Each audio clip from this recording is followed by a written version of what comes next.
চোখের একটা আসর আছে প্রত্যেকের প্রত্যেকের, মানে চোখ মানুষের পুরা দেহ বদলায়। তো ঠিক নেক কাজের প্রতি কোন আল্লাহওয়ালা কোন আলেমে দ্বীনের প্রতি নজর করলেও পুরা দেহের মধ্যে পরিবর্তন,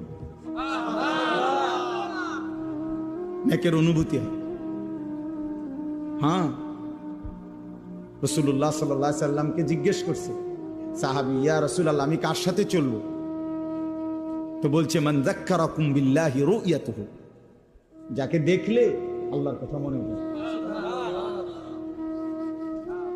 ওয়া যাদা ফি ইলমিকুম মানতিকুহু, যার কথা শুনলে ইলম বাড়ে, জ্ঞান বাড়ে।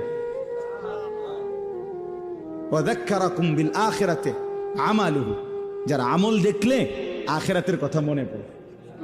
যার চেহারার দিকে তাকাইলে আল্লাহর কথা মনে পড়ে, যার কথা শুনলে নিজের জ্ঞান বাড়ে।